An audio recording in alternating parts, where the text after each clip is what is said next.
Ito na pong ating balitang entertainment. Reception ng atake ng MediaCon ng Ash Dress sa pelikula nilang Minamahal, 100 bulaklak para kay Luna.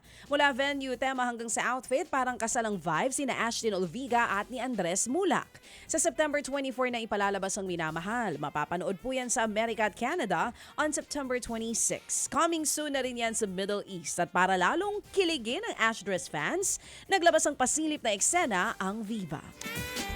Espesyal ho naman para kay Bini Aya, tama bang aking bigkas?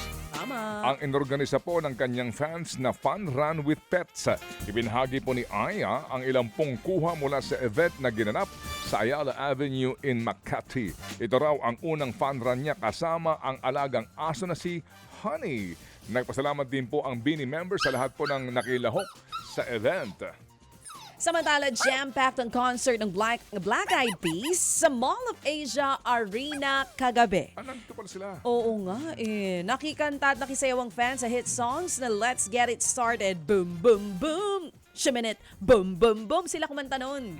Rock That Body. Wala man lang, Yan, no? wala man lang Boom kaabi-abiso. Boom Boom, Shiminit, Shiminit, Shiminit, Flood Control, Shiminit, Flood Control, Shiminit, Confi Funds, Naging remix na eh. Oo eh. Ako na ito na. ako mag-scratch. Ang galing mo mag-scratch eh. Ito na nga mga kapatid. Kasama po ni Will.i.am, Taboo at Apple the App, ang Pinay lead vocalist ng Black Eyed Peas na si J. Ray Soul. Wala na kasi yung original girl. Proud niyang isinigaw na mula po siya sa Laguna. Nasorpresa ang fans nang ilabas si Apple the App si Sandara Park para sa Too Proud performance. Nakasama rin niya ang Pinoy rapper na si Easy Meal para naman sa kantang Bebot, Bebot, Bebot, Bebot, Bebot, Bebot, Be.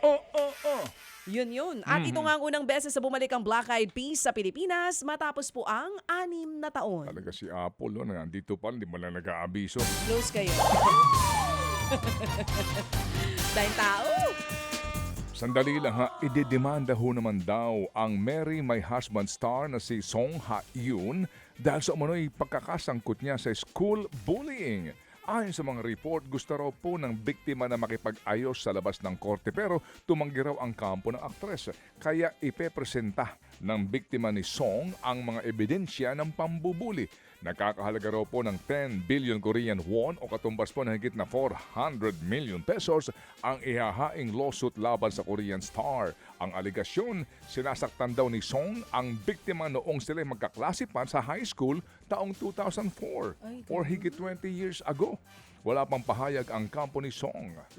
Usong-uso ang bullying din dyan sa Korea. Samantala mga kapatid, ibinahagi naman po ng legendary K-pop boy group na Super Junior ang dapat abangan ng Pinoy Elf sa kanila pong concert dito sa Pilipinas. Ito yung Super Junior, ito yung yung kanilang pinakapopular na kanta. Ay, kilala mo sila? Oo. Ano? Dati kasi member ako niyan eh. Super Junior? Ngayon Super Senior na. Doon ka sa Super Senior. Anong popular na kanta nyo? Meron tong popular dati. Ano? Pinatutugtog ko nung ako'y nandun pa sa tayo.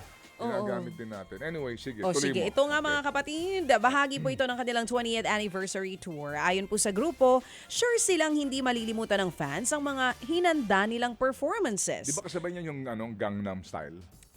Kasabay nga ba? Hindi Yes, daw. kasabay. Oo, una yata si Gangnam Style. Okay. Gaganapin po ang Super Show in Manila on October 24 sa Mall of Asia Arena.